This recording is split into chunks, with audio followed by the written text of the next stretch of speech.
Hey guys, welcome back to Real Housewives Recaps. I'm so glad you're here. You guys, today we are wrapping up The Making of a King, or The King in a Court, New King, New Court, Charles III, whichever book you read. Same book, different covers. But we're wrapping up the book today, and I'm excited to discuss with you guys these last few chapters. If you're reading along with me, this is covering chapter 16 through 18. It's been such a good book. And I'm excited to wrap it up and discuss these last few chapters with you. As you see on screen, I just have random happy pictures, right? It's the king with the queen, the king with Her Majesty the late queen, the king with William, the king with Princess Anne, and the king with Catherine, Princess of Wales. All the people we love. So I'm excited to show these to you. I'm excited to get into this book. Without further ado, let's do it. So right off the bat, we kick off with chapter 16. This one is called, I'm stalling, let's see, chapter 16, The Three R's. There, right off the bat on this one was an interesting portion of this chapter I want to discuss with you all, because I honestly didn't realize this. And the author, Robert Hardman, brings up such an interesting point I want to talk about. All right. And if you're reading along with me, I'm on page 335.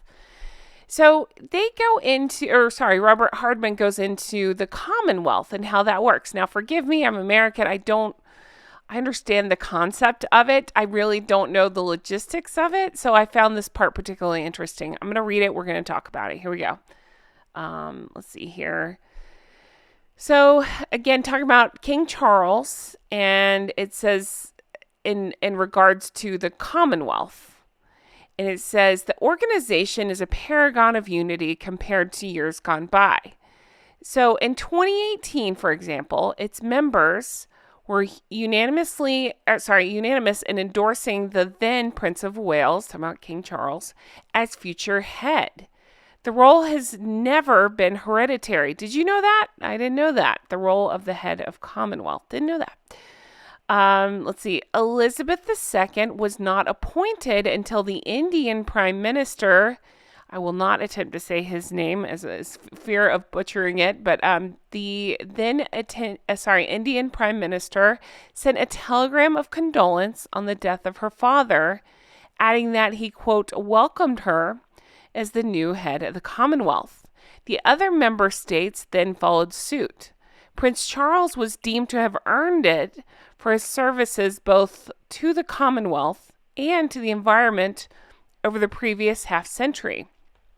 And then it says, in parentheses here, for many low-lying member states, climate change is now an existential threat. And then it continues and says, is a very good recognition of the personal role of the man himself. They were not choosing the future King Charles III.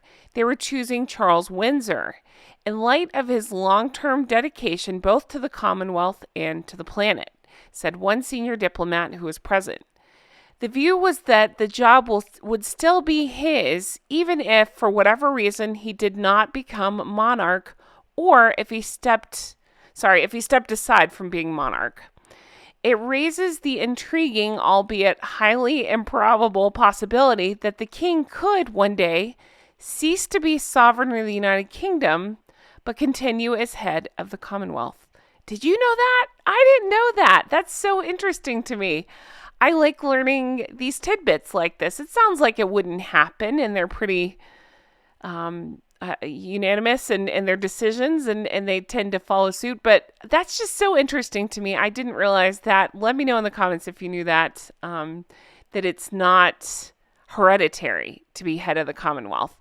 Now, I did know, I'd heard that it's optional. You don't have to take on the royal family, as it were, but it's really up to them. But I just find that so interesting. I just didn't realize. I just thought it was, I don't know, it came with the crown. I don't know, it came with the position. I think that's even more interesting.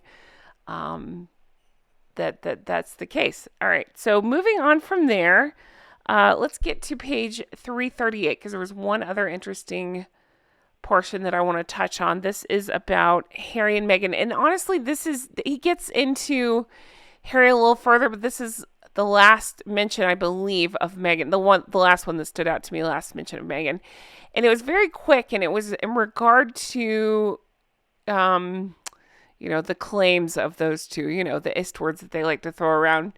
Well, the author explains that much of the Caribbean gets its news through U.S. outlets, and he says that the U.S. media were generally more sympathetic. I'd like to think that that's changed now, but they were generally more sympathetic to Harry and Meghan, says a former palace aide. So Megxit plays directly into what was going on with the Caribbean and some of the stuff that they were accusing the royal family of, right? The ist words that Harry and Meghan like to throw around with, nothing to back it up, that sort of thing. So that's interesting. But it goes into explain. He points that out to explain this is what played a part in some of the moves that the king's Caribbean realms have been making in an attempt to sever the royal constitutional link. So that's interesting to me, especially on the heels of this awful Jamaica trip that those two made, talking about Harry and Meghan and that, that whole thing. All right, let's continue on to chapter 17. Chapter 17 is called The Future and the Force. Now, this is what I found interesting about this. It talks about the Ascension Day, and what that's the day, the anniversary of ascending to the throne. So it means that like the day that the queen passed, that sort of thing. So this chapter right off the bat kicks off. I just want to read this one section to you because I thought it was particularly interesting. Again, if you're reading along with me, I'm on page 363. Charles was never going to be anywhere else on the 8th of September 2023, just as Elizabeth II always liked to spend the anniversary of her accession quietly at Sandringham, the place where her father had passed in the early hours of the 6th of February 1952. The king is making his own accession day at Balmoral. He has released a short message recalling the late Queen's long life, devoted service, and all she has meant to so many of us, along with a beautiful and hitherto unpublished 1968 photograph of Elizabeth II in full garter robes, but looking faintly amused by something going on just behind the photographer. Here's the photograph. I love it so much. She looks so beautiful. I just want to take a moment and show you this. I just thought that was a great way to kick off this chapter. I love learning. I just love learning details about Queen Elizabeth. I love seeing the photos like this. It just makes my heart so happy. All right, let's keep going. All right, so continuing on, again, we're still in chapter 17, The Future and the Force. I thought this one was pretty great because I enjoy getting to know, the author goes more into how William does things, Prince William versus King Charles. And again, this is another thing that I love learning about, how Prince William operates. So there's a highlight for me on hold on, I'm getting the page for you, page 368. And it goes into how Prince William gets most of his news from online sources like BBC and briefings from his staff. He prefers more bullet point memos, it sounds like, to big bundles of documents. He prefers to talk through agendas with trusted advisors. He likes to turn to different leaders, like they point to specifically former Tory leader Lord Hague, who now chairs the Royal Foundation of the Prince and Princesses of Wales, as well as the former British ambassador to the USA, Sir David Manning, and Simon Case, the cabinet secretary. Remember, these are people that Harry talks such shit about in his book, I remember that, who previously worked as the prince's private secretary. On major constitutional and international issues, he will talk and defer to his father. Otherwise, he remains his own man. He's got his own agency. He really feels that. He likes to... The author goes in, he takes his own decisions. Author goes on to describe Prince William as a functional decision maker and very intuitive. He's good at making judgment calls. He's confident in his own judgment. If there's an important decision, he'll normally ask 3 or 4 people, praised as that being an excellent trait because he is willing to listen to others, a skill that his brother never God. William's instincts have served him well, with a preference for thoughtful, long-term engagement on a few carefully chosen fronts, like his father and his grandfather, Prince Philip, before him. He's already made his own significant mark on the world's environmental stage with his Earthshot Prize. I personally love that. I love following the Earthshot Prizes. I love seeing the photos, the events, the things leading up to it. I find it all so interesting. Sometimes described as a Nobel Prize for the Nobel Prize for the Environment, it was launched by Prince William and Sir David Attenborough in 2020 with a £50 million prize fund and a mission to inject some positivity into the frequently doom-laden climate debate. Each year until 2030, 5 winners from anywhere in the world will receive £1 million every year for groundbreaking work in 5 categories, including clean our air and revive our oceans. By any measure, it is a substantial example of royal soft power. Again, I personally think it's a great cause. I think it's a great way to inspire people, and it's a brilliant initiative. I mean, good for him and David Attenborough. I think that's really cool. There's one other part of this chapter I'd like to go into, and it talks about the differences of how King Charles operates versus how William operates. And they go into King Charles operates his private office along with the same lines of that of Her Majesty the late Queen, with a private secretary delegating downwards. The Prince and Princess of Wales have been developing a more lateral command structure at their Kensington Palace headquarters. The idea is to engender greater collective responsibility, strengthen the structure, and avoid a single point of failure. Previously, the Prince's right-hand man had been his private secretary. Most recently, I hope I say this, is it Jean-Christopher Grey, a high-flying civil servant. Grey had previously worked for 3 chancellors, the Exchequer, and a prime minister, David Cameron.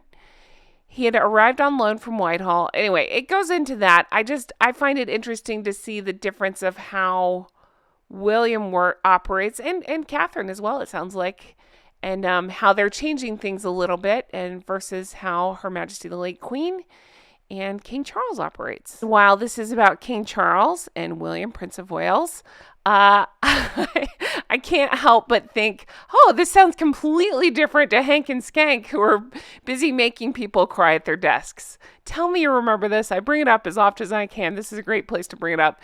Harry talked about some of his assistants crying at his and Meghan's assistants crying at their desks.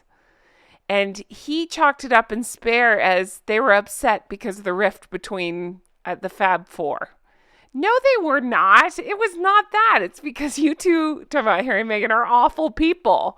And of course you'd make it where, oh, they're crying about your whatever rift, and not because you two are treating them terribly. Oh, but don't worry, guys. Remember the story was that Meghan got them an ice cream truck. Do you remember this? I'm thinking again, these are grown-ups, right? And probably instead of an ice cream truck, they wanted to be treated, I don't know, nicely, kindly, fairly, not thrown tea at, allegedly, all that stuff. That's where my brain goes when I read stuff like this. I say all that to make the comparison and to remind everybody that a lot of the people that left Harry and Meghan, all those people that quit, who could blame them, William and Catherine ended up taking on a lot of those people. Not all of them, but a lot of them went to work with William and Catherine afterwards.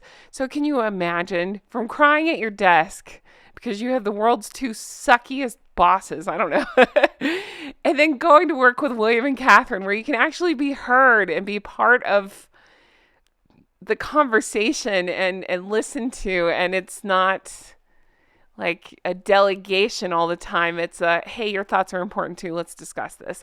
What a change. What a difference. Oh, goodness gracious. All right, let's continue on. And finally, we get into chapter 18, Virtues for All Seasons. So this chapter kicks off with again, reiterating the love between King Charles and Queen Camilla and how much joy she seems to have brought to his life, and how even her sister goes into, they're kind of opposites on paper, but they just work so well together. that she truly makes him laugh, and they've found happiness. They remain active, all that sort of thing. So I really enjoyed reading that part. One of the parts that I want to call your attention to, page 384 in my copy of the book, so it'll be around there for you, is it goes into the Princess Royal, Princess Anne, one of my personal favorites. So I want to talk about this. So her key role in the new reign is, he brings up, you can see it in the coronation photographs as proof of her ongoing support and, again, her key role with him.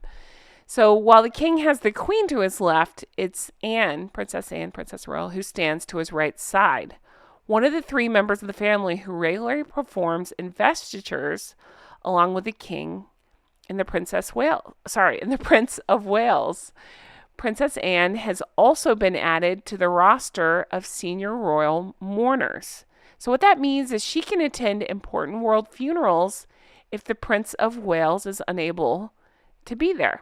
And they said this occurred when the ex-king Constantine I hope I say this, Hellenis passed away in January 2023, and so she stepped into that role. Couldn't agree more. Love Princess Anne so much. I think it's wonderful. I mean, of course she stepped up. She always does, right? And now, in real time, as these health issues have arisen for both King Charles and for Catherine, Princess of Wales, we're hearing more and more how she has continued to step up. But I don't even know if step up is the right word. That's what they're saying. I'm saying she's always there. Always, it sounds like. Always continuously called one of the hardest working royals, and it shows. And I love her. And she waved to me, so obviously we're best friends. I've told that story a million times. When I went to coronation, she was one of the ones I was dying to see, and within a few hours of being in London, I just feel so lucky I was able to see King Charles and Princess Anne. And that was so cool. So obviously we're best friends. All right, continuing on. Let's see. Let's talk those two, not the two on screen. I meant Harry and Meghan. All right. One of the last mentions of, there's more Harry, but Harry and Meghan in general was found on page 390, where it goes into, it was more of how King Charles handles situations like Harry and Meghan, as well as Andrew and that whole situation. So he explains that basically those dukes are likely not to go away. In both cases, the king has decided to keep relations civil and pragmatic rather than confrontational. Now, I'm recording this in the middle of this stupid website going up, and this will air, I'm sure, just a while later. So no telling what's happened. I hope that more stern things have happened. But according to this book, yes, I agree. He tends to keep, in my opinion, it seems like he keeps things civil rather than confrontational. Kind of a frustration I think a lot of us feel with the king. But I understand it's that, keep calm, carry on, never complain, never explain, that sort of thing. All right. So when the husband, Harry, let it be known he was coming to Britain in 2023, September, en route to his Invictus Games in Germany, the king invited him to stay at Balmoral. Well, when Harry's Invictus commitments ruled out a trip to Scotland, he was, according to royal officials, offered royal accommodation at Windsor. It was later reported that he had asked for a room at the castle and that his request was rejected because he had not given adequate notice. Not so, says Robert Hardman. That's not the case. They lied about something else. Do you remember the story coming out? Because I do. I'd heard the same thing. Anyway, Robert Hardman says, no, that's not what happened. Windsor Skeleton summer staff did indeed offer Harry somewhere to stay, but by the time this had been arranged, Harry had already booked a hotel. No one was snubbing anyone, says a member of staff, but again, Harry always has to play the victim. Right, and then the last thing I want to discuss in this chapter, it wraps up just the good things that King Charles has been up to and implemented since being king. And it goes into, I'm on page, 394. And it goes into his 75th birthday, November 2023. He devised his own present to himself. He was well aware that the public's appetite for royal spectacles had been thoroughly sated after a jubilee, a state funeral, and a coronation in the space of a year. Instead, he wanted to celebrate with a new initiative to combat food waste. He called it the Coronation Food Project. It aims to produce 200 million meals a year. Let me try that again. It aims to produce 200 million meals a year for vulnerable people. It'd be launched with a single royal birthday photo shoot, bypassing the usual candidates, either a glossy, such as Country Life or national newspaper. The exclusive went to the street magazine, The Big Issue. I think that's so great. I think that is a wonderful cause and a wonderful initiative, and I do give King Charles the credit for doing this. That's amazing. I mean, what a great cause. Again, aims to produce 200 million meals a year for vulnerable people and combat food waste. That's awesome. So again, it's a great thing, great cause, and I love that, that's some of the wonderfulness coming out of King Charles's reign. I think that's great. And I think that's going to wrap up this book. The book concludes, and I really enjoyed it. I'm dying to know your thoughts on this. I mean, I'll be totally honest with you. This author can't stand Harry and Meghan almost as much as we can't.